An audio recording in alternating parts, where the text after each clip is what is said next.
Hello प्यारे बच्चों, स्वागत है आपका हमारे YouTube channel Angad Maurya official में। तो फ्रेंड, आज की इस वीडियो में हम सॉल्व करने जा रहे हैं कार्य तथा ऊर्जा के आंकिक प्रश्न क्लास 9th फिजिक्स पार्ट 3। देखिए बच्चों, हमने पार्ट 1 और पार्ट 2 आपको सॉल्व करा के प्ले लिस्ट वीडियो डाल दी है।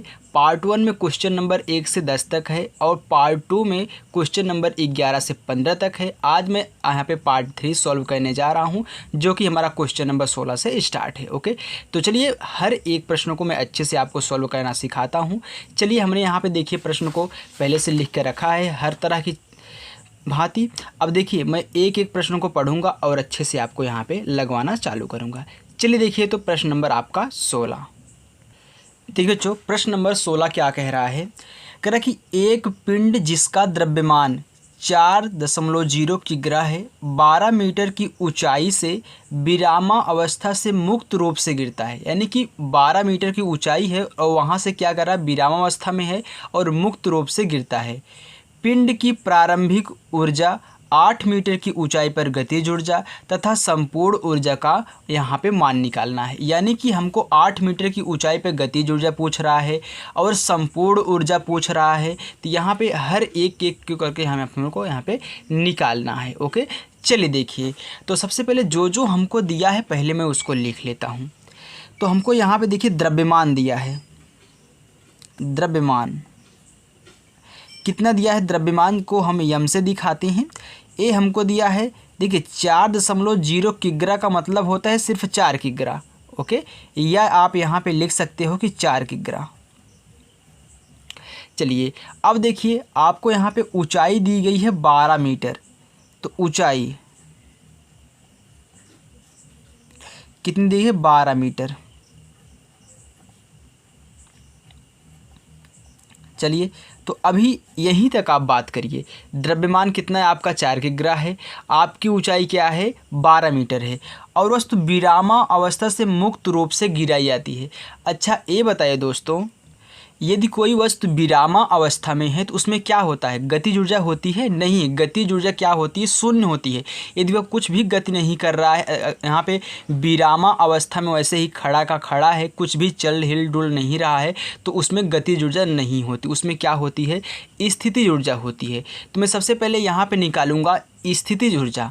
तो देखिए, पिंड की प्रारंभिक स्थिति ऊर्जा, प्रारंभिक स्थितिज ऊर्जा, ओके। तो U बराबर क्या होता है, mg और h होता है। यहाँ पे U बराबर m आपका कितना है, 4 किग्रा है। तो 4 गुणे g का मान देखिए आपको यहाँ पे दिखाया गया है कि 10 मीटर लेना है, तो 10 ले लो। ऊंचाई आपकी क्या है, 12 है। तो आपकी पिंड की प्रारंभिक जो स्थितिज ऊर्जा है, यानी कि जब पिंड स्थिर है तो आपका यहाँ पे देखिए क्या हो जाएगा, स्थितिज ऊर्जा। तो 4 धाम में 40, 40 गुणे 12 के बढ़ चौक 48, यानी कि आ जाएगा 480 जूल। क्योंकि उसमें गतिज ऊर्जा नहीं है ना, उसमें स्थितिज ऊर्जा है, तो मैं यहाँ पे स्थितिज ऊर्जा निकाल दिया हूँ। चलिए अब देखिए आगे क्या कह रहा है कि पिंड की प्रारंभिक ऊर्जा हो गई 8 मीटर की ऊंचाई पर गतिज ऊर्जा तथा संपूर्ण ऊर्जा का मान क्या होगा। देखिए बच्चों, यदि मैं यहाँ पे संपूर्ण ऊर्जा की बात करूँ, यानी कि कुल ऊर्जा की बात करूँ, तो ध्यान दीजिएगा, कुल ऊर्जा क्या होती है, कुल ऊर्जा हमारी होती है गतिज ऊर्जा। गतिज ऊर्जा, मैं यहाँ पे संपूर्ण ऊर्जा निकाल रहा हूँ, चाहे कुल ऊर्जा बोलिए या फिर संपूर्ण ऊर्जा। तो गतिज ऊर्जा प्लस क्या होता है, स्थितिज ऊर्जा। इसी को मैं बोलता हूँ कुल ऊर्जा। देखिए, स्थितिज ऊर्जा को U से दिखाते हैं, गतिज ऊर्जा को K से दिखाते हैं और कुल ऊर्जा को E से दिखाते हैं। ओके, तो यहाँ पे मैंने आपको क्या बताया, यदि कोई वस्तु विरामा अवस्था में है वह गति ही नहीं करेगी, क्योंकि अभी वह रुकी हुई है, तो आपकी गतिज ऊर्जा क्या हो जाएगी, 0 हो जाएगी ना। यानी कि यहाँ पे अगर K बराबर होता है 1/2 mv², मैं यहाँ पे आपको समझा रहा हूँ, ओके।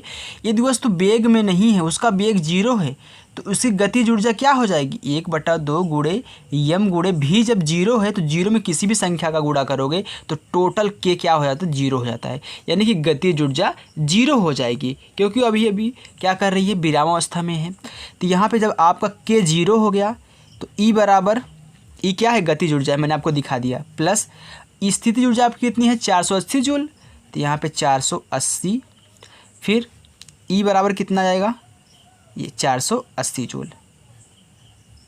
यानी कि आप इतना समझ लीजिए कि यदि कोई वस्तु विरामावस्था में है तो उसकी जो कुल ऊर्जा होती है वह स्थितिज ऊर्जा के क्या होती है, बराबर होती है। ओके, चलिए अब यहाँ पे देखिए वस्तु गति नहीं कर रही थी, इसलिए क्या हो गया, गतिज ऊर्जा जीरो हो गई। अब देखिए बात कर रहा है कि 8 मीटर की ऊंचाई पर गतिज ऊर्जा। देखिए अगर कोई वस्तु, हम मानते हैं हमारी क्या हाइट है, ये क्या है, 8 मीटर की ऊंचाई पर यहाँ पे कोई वस्तु रखी हुई है। अभी क्या है, वस्तु रखी हुई है तो क्या है, गति कर रही है, नहीं कर रही है। अभी इसमें क्या है, अभी इसमें है स्थितिज ऊर्जा।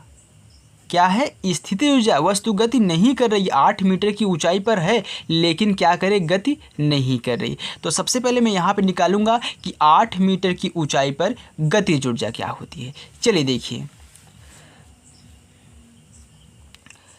तो 8 मीटर की ऊंचाई पर स्थितिज ऊर्जा, ओके,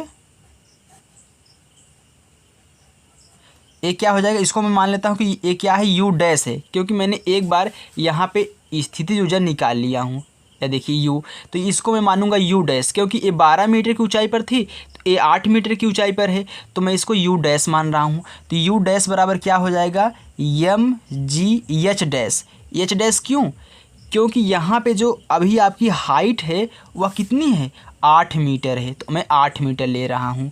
तो यू डैश बराबर क्या हो जाएगा, द्रव्यमान तो उतना ही है, 4 ही है, तो 4 गुणे जी तो 10 ही रहेगा, और आपकी जो हाइट है कितनी है, 8 है, तो कितना यू डैश बराबर कितना आएगा, 8 से 32 यानी कि 320 जूल।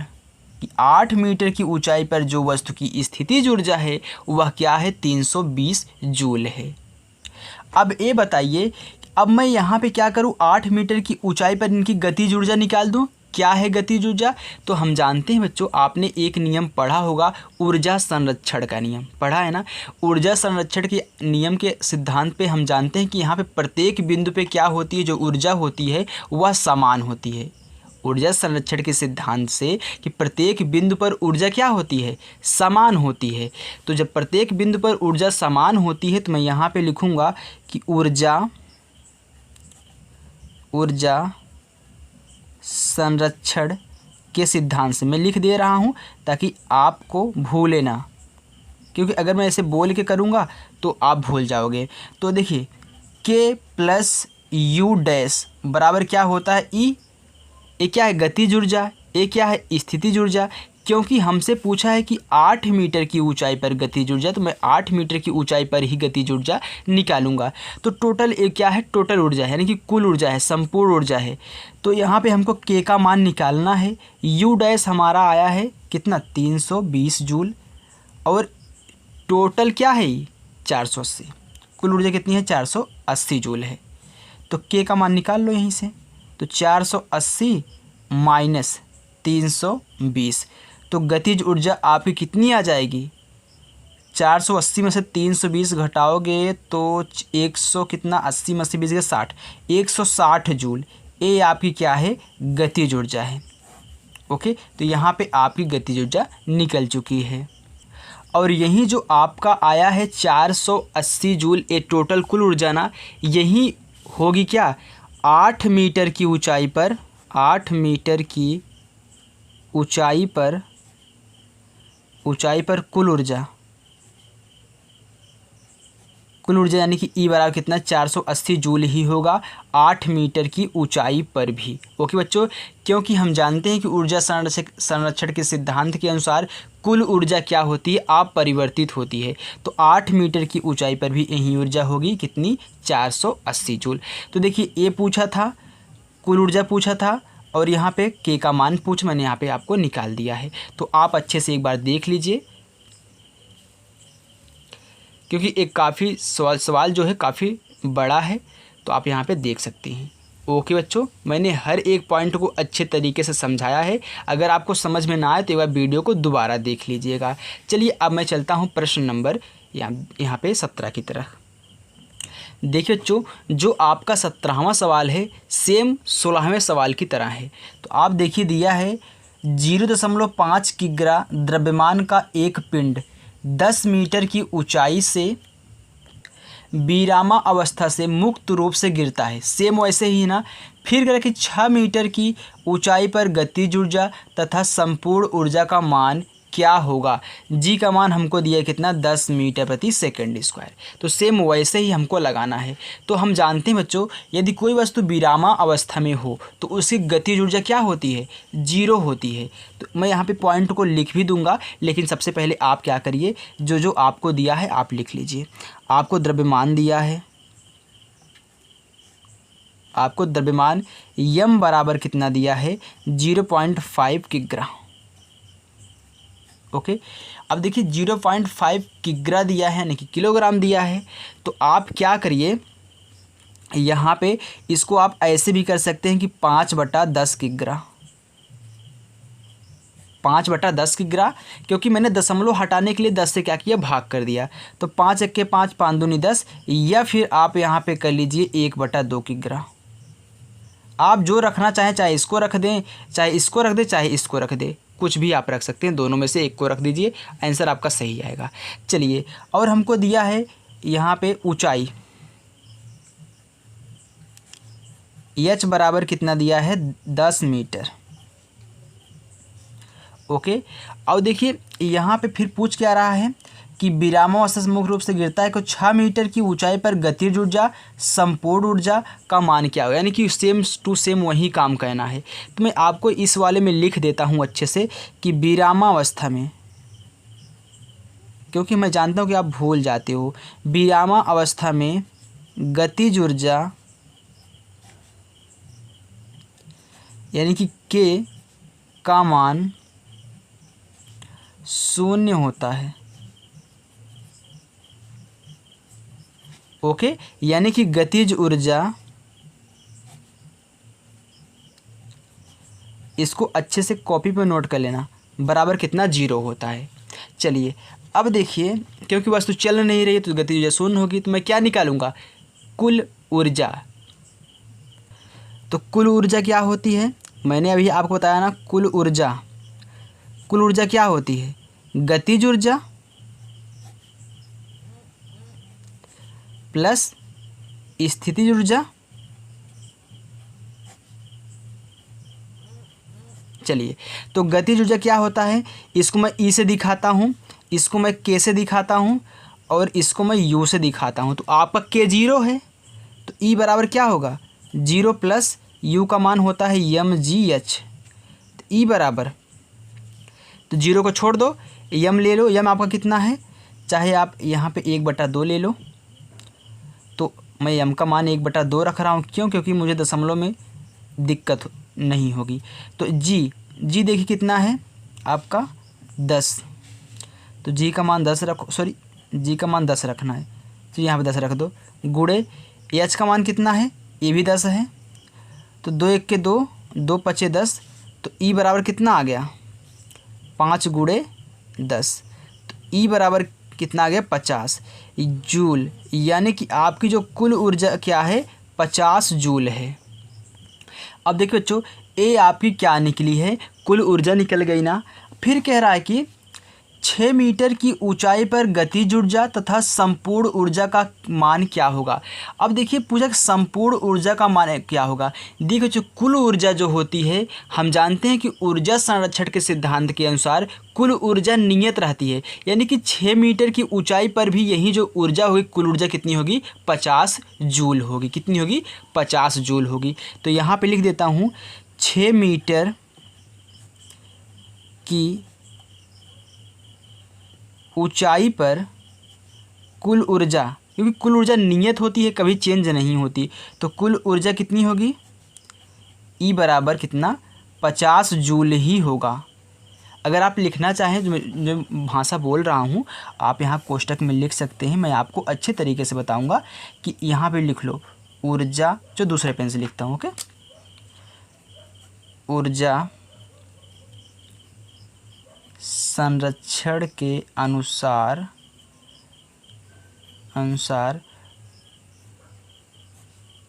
कुल ऊर्जा नियत रहती है। हो गया नोट? ऐसे दिखा दो तीर से। चलिए, यानी कि 6 मीटर की ऊंचाई पर भी क्या होगी, यही कुल ऊर्जा होगी। चलिए अब देखिए मुझे क्या करना, 6 मीटर की ऊंचाई पर गतिज ऊर्जा निकालनी है। गतिज ऊर्जा निकालनी है ना, तो कुल ऊर्जा क्या होती है, कुल ऊर्जा बराबर क्या होता है, कुल ऊर्जा बराबर होता है गतिज ऊर्जा। जैसे मैंने लास्ट में निकाला था डैश मार के, तो वहाँ पे मैंने आपको डिटेल में समझाया था, तो यहाँ पे थोड़ा सा शॉर्ट कर देता हूँ। प्लस कितना, स्थितिज ऊर्जा, स्थितिज ऊर्जा। तो कुल ऊर्जा कितनी है, 50 है। गतिज ऊर्जा क्या होगी आपको यहाँ पे निकालना है, तो निकाल लो के। फिर देखिए प्लस वहाँ पे देखिए के आपका क्या था, 0 था ना, वो क्या था 10 मीटर पे था, ये 6 मीटर पे। आप यहाँ पे के डैश भी डाल सकते हैं, अगर डालना चाहें तो के डैश डाल लीजिए। तो स्थिति ऊर्जा क्या होती है, यम जी, तो यहाँ पे एच डैश, क्योंकि 6 मीटर की ऊंचाई बात हो रही है ना, तो यहाँ पे 6 रहेगा। चलिए, तो 50 बराबर के डैश का मान निकालना है, प्लस आपका द्रव्यमान तो वहीं रहेगा 1/2 ही, गुणे जी का मान 10 ही रहेगा, और एच का मान कितना है, 6 है। तो 2 1 के 2, 2 5 10, 50 बराबर के डैश प्लस 5 6 30। अब के का मान निकालना है, 30 को इधर कर दो, तो 50 माइनस 30 बराबर कितना, के डैश, तो 20 बराबर कितना आ जाएगा, के डैश, यानी कि गतिज ऊर्जा कितनी आ जाएगी, 20 जूल, या फिर के डैश बराबर कितना हो जाएगा, 20 इतना जूल। तो ये आपकी 6 मीटर की ऊंचाई पर क्या हो गई, गतिज ऊर्जा हो गई। ओके, तो देखिए बच्चों, ये हमारी गतिज ऊर्जा, ये हमारी क्या है, कुल ऊर्जा। दोनों पूछा था ना, एक कितनी 20 आई है, एक कितनी आई है, 50 आई है। तो यहाँ पे अपना 17वां प्रश्न भी हो चुका है। चलिए बच्चों, अब मैं प्रश्न नंबर 18 की तरफ चलता हूँ। देखो बच्चों, 18वां प्रश्न क्या कह रहा है कि एक 100 ग्राम द्रव्यमान का पिंड 20 मीटर प्रति सेकंड के वेग से ऊर्ध्वाधर ऊपर की ओर फेंका जाता है। यानी कि जो आपका पिंड है उसका द्रव्यमान 100 ग्राम है, और 20 मीटर प्रति सेकंड के वेग से वह ऊपर की तरफ क्या हो जा रहा है, फेंका जा रहा है। पिंड कितनी ऊंचाई तक ऊपर जाएगा, उस ऊंचाई पर पिंड की कुल ऊर्जा कितनी होगी। ओके, अब यहाँ पे कुल ऊर्जा हमसे पूछा है कि ऊंचाई पर पिंड की कुल ऊर्जा कितनी होगी। तो जो जो हमको दिया है सबसे पहले मैं उसको लिख लेता हूँ। ओके, ये देखिए 19वां प्रश्न है। यहाँ पे आप ऐसे घबराइएगा मत, ये 18वां, क्योंकि मैंने सीरियल से लिखा है ना, तो इसलिए मैं आपको बता रहा हूँ। चलिए, क्योंकि पहले लिखने से क्या होता है, मुझे बताने में आसानी होती है। अगर बुक में से दिखाऊँगा आपको तो फिर बार बार बुक को हटाना पड़ता है यार। चलिए, तो द्रव्यमान कितना है, यम, ये आपका है 100 ग्राम। अब हमको क्या चाहिए, किलोग्राम में चाहिए।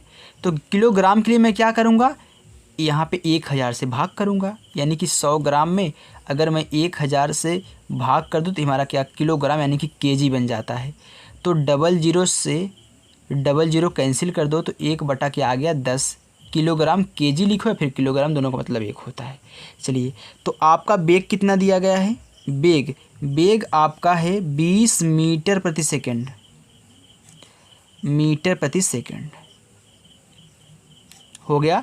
चलिए, अब जी बराबर हमको दिया है कितना, 10 मीटर प्रति सेकंड स्क्वायर, इसको भी लिख लीजिए, सेकंड स्क्वायर। चलिए, अब कह रहा है कि ऊपर देखिए, ऊर्ध्वाधर ऊपर की ओर फेंका जाता है, पिंड कितनी ऊंचाई तक ऊपर जाएगा, पिंड कितनी ऊंचाई तक ऊपर जाएगा, उस ऊंचाई पर पिंड की कुल ऊर्जा कितनी होगी। तो कुल ऊर्जा क्या होती है बच्चों, कुल ऊर्जा होती है गतिज ऊर्जा प्लस क्या होती है स्थितिज ऊर्जा। लेकिन एक बात याद रखना कि अधिकतम ऊंचाई पर जो स्थितिज ऊर्जा होती है वह गतिज ऊर्जा के बराबर होती है, यानी कि प्रारंभिक गतिज ऊर्जा के बराबर होगी। जो स्थितिज ऊर्जा होगी वही प्रारंभिक गतिज ऊर्जा के बराबर होगी। तो मैं यहाँ पे लिखता हूँ कि अधिकतम ऊंचाई पर, थोड़ा सा हेडिंग टाइप में डाल देता हूँ, अधिकतम ऊंचाई पर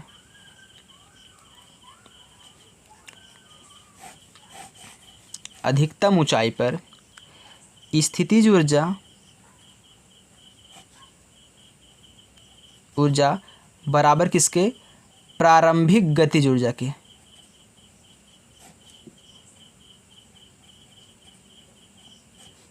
गतिज ऊर्जा के।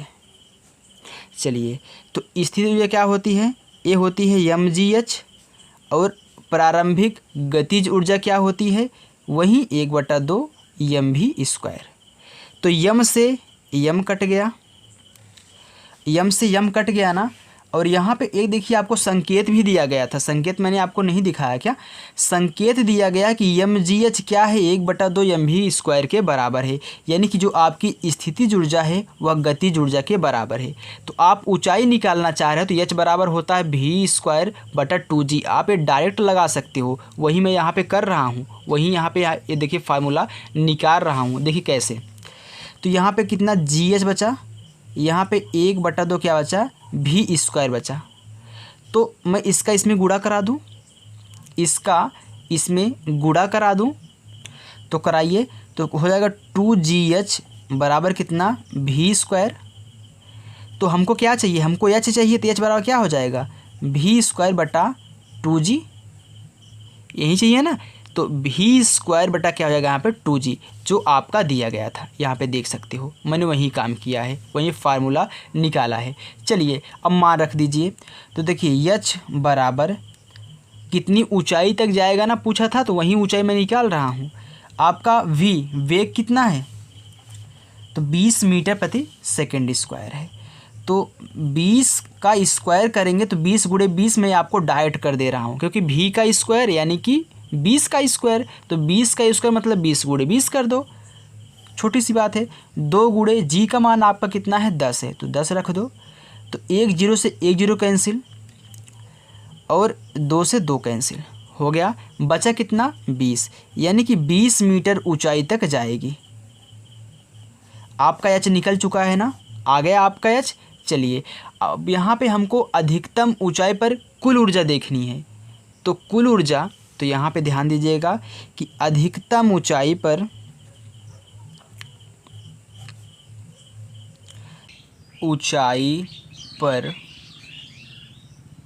कुल ऊर्जा, ओके। तो अधिकतम ऊंचाई पर कुल ऊर्जा कितनी होती है, यह स्थितिज ऊर्जा के बराबर होती है। मैंने आपको बताया कि अधिकतम ऊंचाई पर जो गतिज ऊर्जा हमारी क्या होती है, शून्य होती है, तो वह स्थितिज ऊर्जा क्या होगी, बराबर होगी, क्योंकि यहाँ पे k का मान 0 हो जाएगा। जब गतिज ऊर्जा 0 हो जाएगी, स्थितिज ऊर्जा रहेगी उसमें, तो वहीं अधिकतम ऊँचाई पर कुल ऊर्जा क्या होती है बच्चों, स्थितिज ऊर्जा के बराबर होती है। और स्थितिज ऊर्जा हमारी क्या होती है, ये mgh होती है, क्या होती है, mgh होती है। अब यहाँ पे यम का मान हमको कितना मालूम था, 1/10, मैंने यहाँ पे निकाल के रखा है, आप देख सकते हैं 1/10। तो यम के स्थान पे 1/10 लिख लो। जी का मान आपका दिया है 10, ऊंचाई आपकी कितनी है 20 मीटर, ओके। ऊंचाई आपकी देखिए कितनी निकली है, 20 मीटर है ना। चलिए, तो यहाँ पे 10 से 10 कैंसिल हो गया, तो आपकी जो कुल ऊर्जा कितनी निकल के आ गई है, 20 मीटर, 20 जूल, सॉरी जूल है ना, तो ऊर्जा है तो जूल है। तो अधिकतम ऊंचाई पर ये जो आपकी कुल ऊर्जा निकली है कितनी है, 20 जूल है, तो कुल ऊर्जा, ओके। तो यहाँ पे नोट में करके एक स्थान पे लिख लेना, मैं आपको लिखा दे रहा हूँ, बार बार एक चीज़ लिखा रहा हूँ, इसको आप ज़रूर याद कर लेना, ओके। लिख लेना, अधिकतम ऊंचाई पर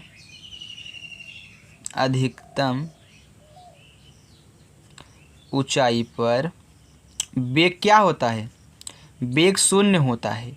यानी कि वेग शून्य होने का मतलब क्या, जब वेग ही शून्य हो, उसमें गति होगी ही नहीं, तो गतिज ऊर्जा शून्य होगी, इसलिए वह क्या होगी, स्थितिज ऊर्जा के बराबर हो जाएगी। चलिए अब मैं प्रश्न नंबर 19 की तरफ चलता हूँ। आपका दोनों आंसर यहाँ पे 20 जूल 20 मीटर आ चुका है। ओके बच्चों, चलिए तो प्रश्न नंबर 19 की तरफ। प्रश्न नंबर 19 कह रहा है कि एक पिंड का द्रव्यमान 1.2 किग्रा है, यानी कि 1.2 किलोग्राम है। यह 15 मीटर प्रति सेकंड के वेग से ऊर्ध्व दिशा में फेंका जाता है। पिंड की प्रारंभिक गतिज ऊर्जा कितनी है?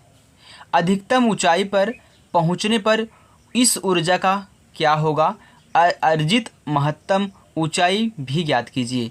तो यहाँ पे देखिए बच्चों, हमको कह रहा है कि एक जो द्रव्यमान यानी कि जो पिंड है उसका द्रव्यमान कितना है? 1.2 किलोग्राम है और यह 15 मीटर प्रति सेकंड के वेग से ऊर्ध्वाधर ऊपर की ओर क्या ऊर्ध्व रूप में फेंका जाता है। तो पिंड की प्रारंभिक गतिज ऊर्जा निकालनी है। तो चलिए जो जो हमको दिया है सबसे पहले मैं क्या करता हूँ, यहाँ पे लिख लेता हूँ।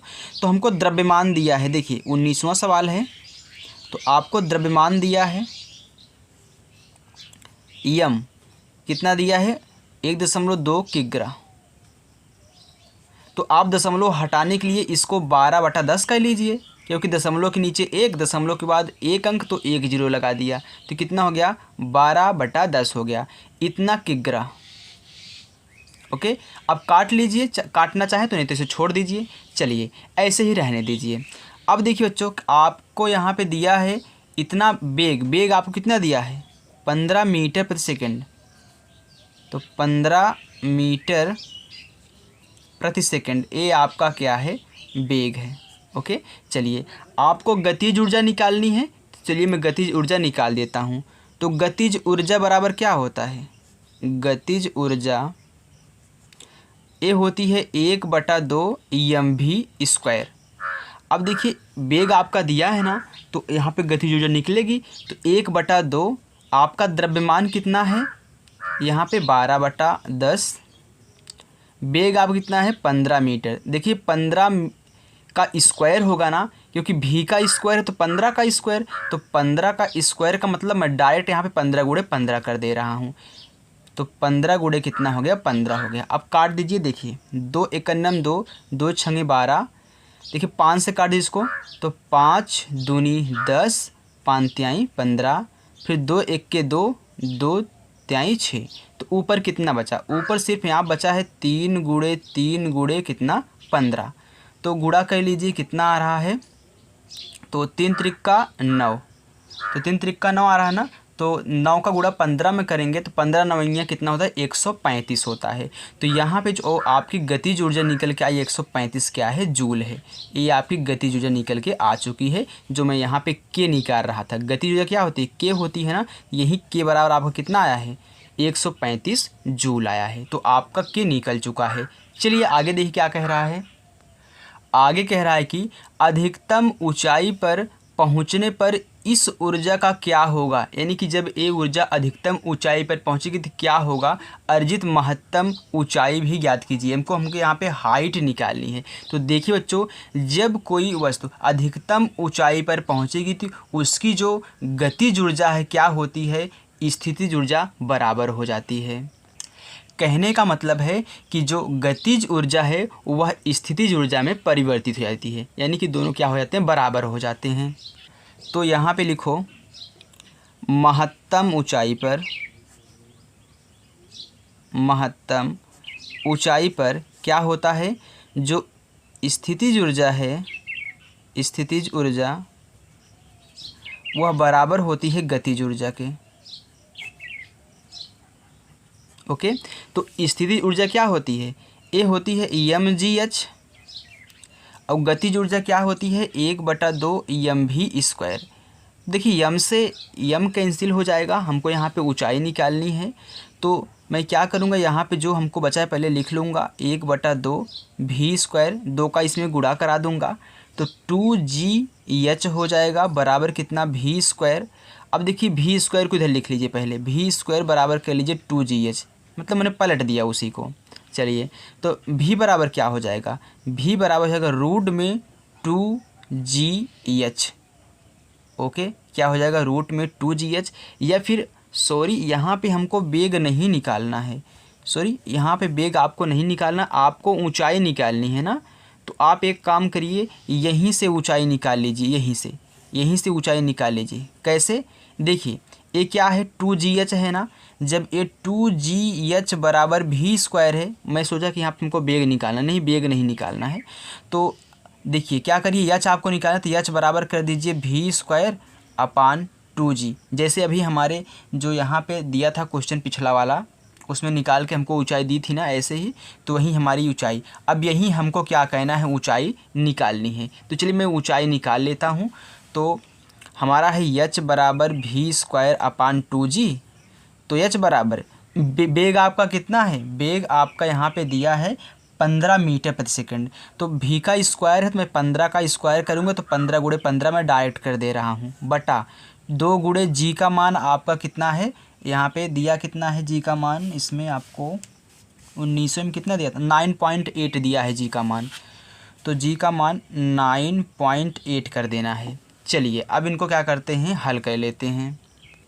तो हल करिए, देखिए बच्चों 15 15 में कितना होता है, 15 15 में 225 होता है, बटा अब 2 का गुणा 9.8 में करें कितना आएगा, 19.6 आएगा गुणा करने पे। देखिए 2 8 16 की 6 हासिल 1, 2 9 18 को हासिल 19, तो एक अंक बाद दशमलव लगा था, तो एक अंक बाद मैंने दशमलव यहाँ पे लगा दिया है।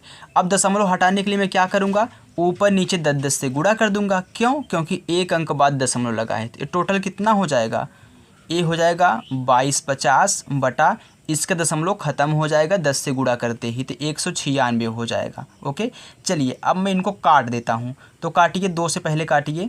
देखिए तो 2 9 18, 2 8 16, यहाँ पे काटिए, 2 1 2, 2 1 2, 2 दूनी 4, इसमें एक बचा है 10 हो गया, 2 5 10। तो अब देखिए कटेगा नहीं, तो हमारा कितना आ गया 1125 बटा कितना 98। अब आप क्या करिए, भाग करा लीजिए। चलिए मैं यहाँ पे भाग कराना आपको बता देता हूँ। तो आपको 98 से भाग करना है 1125 में, तो एक ही बार जाएगा 3 अंक में, तो 11 यानी कि 98 के 98 जाएगा, बचा कितना, ये 12 हो गया, 12 में से 8 गए 4 बचेगा, ये 10 हो गया, 10 में से 9 गए 1 बचेगा, यहाँ पे 5 उतार लो। तो अगर मैं 98 दुनैया करूँ तो 98 दुनैया कितना होता है, 98 गुणे 2 करेंगे तो कितना हो जाएगा, यहाँ पे 98 गुणे 2 होता है, यानी कि 98 गुणे आप 2 करोगे तो आपका कितना आएगा 196, जो कि ज़्यादा हो जा रहा है, तो एक ही बार ले जाएंगे। तो 98 के 98 बचा कितना, ये 15 हो गया, तो 15 में से 8 गए 7 बचेगा, यहाँ पे कितना बचा 13, 13 में से 9 गए तो 9 4 13 होता है, तो यहाँ पे कितना 4 बचेगा। दशमलव बढ़ाऊँगा 0 आ जाएगा। तो 98 यानी कि अब गुणा करिए, 470 से ज़्यादा ना हो, तो आप थोड़ा सा 9 का पहाड़ा पढ़े, थोड़ा इसके नज़दीक आएँ, यानी कि इसको 90 मान लें।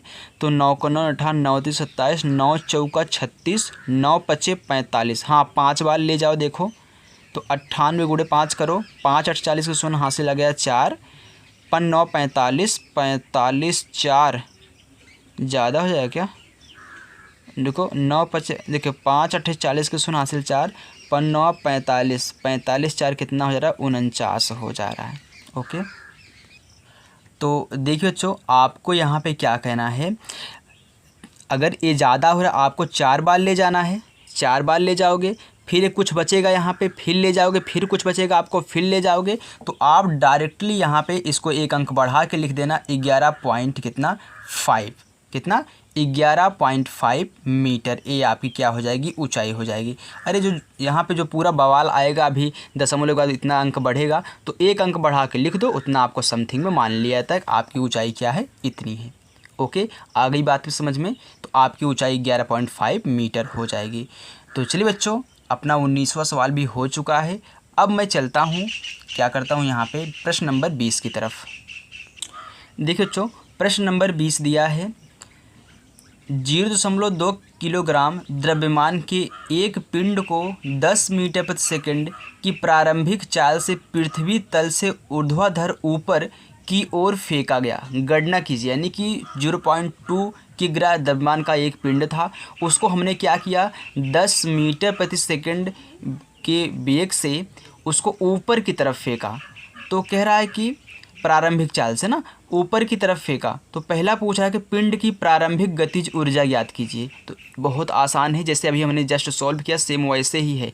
चलिए देखिए, जो जो दिया है आप उनको उतार लीजिए। तो आपको द्रव्यमान दिया है कितना, m बराबर 0.2 किग्रा दिया है।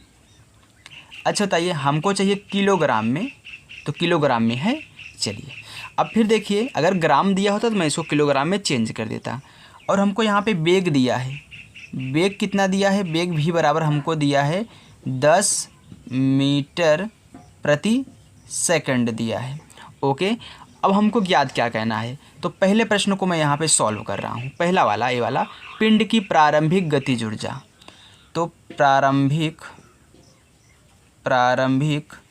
गतिज ऊर्जा, तो गतिज ऊर्जा का फार्मूला क्या होता है, ये होता है K बराबर हाफ mv², यानी कि 1/2 mv²।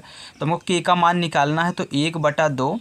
अब देखिए बच्चों, ये क्या दिया था, 0.2 किग्रा दिया था ना। तो क्या मैं इसको ऐसे नहीं कर सकता हूँ कि 2/10 किग्रा।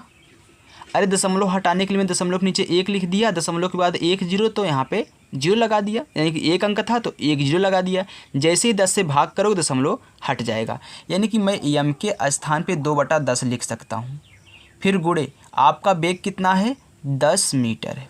अब देखिए स्क्वायर है तो मैं इसको 2 बार लिख देता हूँ, इतना समझ जाइएगा, क्योंकि अभी स्क्वायर करूँगा फिर एक स्टेप ले जाऊँगा, बड़ा हो जाएगा। तो आप डायरेक्ट ऐसे कर दिया करिए।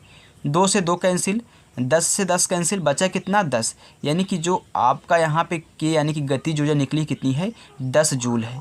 आपका पहला प्रश्न हो चुका है, आ गया समझ में। चलिए अब दूसरे वाले को हम कल करते हैं। यहाँ पे दिया अधिकतम ऊंचाई पर पहुँचने पर पिंड की स्थितिज ऊर्जा, तो निकाल देते हैं।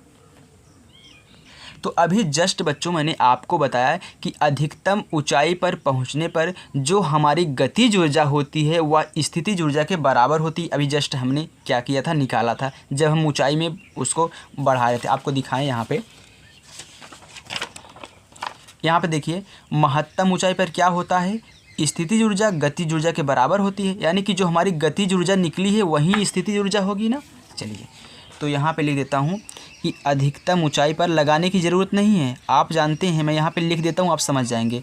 अधिकतम ऊंचाई पर पिंड की स्थितिज ऊर्जा, पिंड की स्थितिज ऊर्जा गतिज ऊर्जा के बराबर होती है,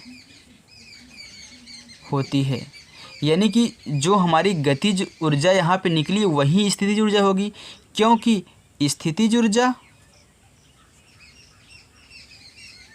बराबर गतिज ऊर्जा। तो आपकी गतिज ऊर्जा 10 जूल है, जब आपकी गतिज ऊर्जा 10 जूल है तो ये भी तो 10 जूल ही होगा ना स्थितिज ऊर्जा, तो U बराबर 10 जूल। आपका दूसरा भी आ गया शॉर्ट में। चलिए अब तीसरा क्या पूछ रहा है, पृथ्वी तल से 2.5 मीटर की ऊंचाई पर पिंड की गतिज ऊर्जा याद कीजिए। यानी कि अब ऊंचाई हमको यहाँ पे दे दिया कितना, 2.5 मीटर, यानी कि अब इसको लेना है। चलिए तो यहाँ पे ऊंचाई हमको जो हाइट दी गई है कितनी है, 2.5 मीटर। तो यहाँ पे एच मैं करूँगा कितना, 2.5 मीटर तक देखना है। ओके, तो यहाँ पे एक बार लिख देना कि थोड़ा सा शॉर्ट मत बनाओ, ज़्यादा लिख दो। ये आपका तीसरा है, डाल लेना। पृथ्वी तल से 2.5 मीटर ऊंचाई पर क्या पूछ रहा है, गतिज ऊर्जा पूछ रहा है ना। कुल ऊर्जा कितनी है, 10 जूल है। कुल ऊर्जा का मतलब क्या, ई क्या है, 10 जूल है ना। चलिए अब देखिए, तो हम जानते हैं कि जो हमारी गतिज ऊर्जा होती है, गतिज ऊर्जा प्लस स्थितिज ऊर्जा, ये बराबर होती है कुल ऊर्जा के, यानी कि संपूर्ण ऊर्जा के। तो हमको गतिज ऊर्जा निकालना है, तो इसको मैं K डैश मान लेता हूँ, क्योंकि मैंने एक बार K निकाल लिया है, प्लस स्थिति ऊर्जा क्या होती है, यह होती है mg। एच हमको देखिए यहाँ पे दूसरा दिया था, तो मैं यहाँ पे इसको एच कर देता हूँ बराबर कुल ऊर्जा कितनी है, अरे यही जो हमारी निकली थी यहाँ पे स्थितिज ऊर्जा गतिज ऊर्जा, वही दोनों तुम्हारा क्या है 10 जूल है ना, तो कुल ऊर्जा वही होती है 10 जूल के बराबर है। तो देखिए के डैश निकालना है प्लस आपका द्रव्यमान कितना है 2/10 है, मैंने चेंज कर दिया था। जी आपका दिया है 10, आपकी ऊंचाई क्या है 2.5 मीटर बराबर कितना 10 जूल के। अब देखिए 10 से 10 कैंसिल, 2 का गुणा करेंगे किस में 2 गुणे 2.5 बराबर कितना 10। अच्छा अगर ए हमारा क्या है 2.5 रुपये है तो 2.5 का दोनों कितना होता है 5 होता है ना, तो 5 हो जाएगा बराबर कितना 10। तो के बराबर 10 माइनस 5, तो के बराबर डैश मार दो कितना 5 जूल। ओके देखिए बच्चों, अगर यहाँ पे आपको नहीं समझ में आ रहा है ना, आप कन्फ्यूजन में हो, तो मैंने शुरुआत में क्वेश्चन को हल किया, अच्छे तरीके से आपको बताया है कि किसी भी बिंदु पर कुल ऊर्जा क्या होती है नियत होती है ना, तो वही हमारी कुल ऊर्जा के बराबर होगी। तो कुल ऊर्जा क्या होती है गतिज ऊर्जा प्लस स्थितिज ऊर्जा, तो कुल ऊर्जा यहाँ पे 10 जूल हो जाएगी। ओके बच्चों, तो हमें आशा है कि बच्चों ये हमारी वीडियो आपको बहुत अच्छी लगी होगी। दोस्तों यदि आपको वीडियो पसंद आई हो तो प्लीज़ वीडियो को लाइक कर देना, और जो इसके अगले क्वेश्चन हैं यानी कि मैंने यहाँ पे 20 तक आपको करा दिया है, इसमें 29 क्वेश्चन हैं, तो 9 क्वेश्चन आपको मैं अलग करवा दूंगा, अगले पार्ट यानी कि 4 में करवा दूंगा। दोस्तों यदि आपको पार्ट 4 चाहते हो ना तो वीडियो को लाइक कर देना, और चैनल पर आके चैनल को सब्सक्राइब कर लो, और एक छोटा सा कमेंट कर देना कि हाँ मुझे अगली वीडियो चाहिए। ओके चलिए मिलते हैं नेक्स्ट अगली वीडियो के साथ दोस्तों, बाय।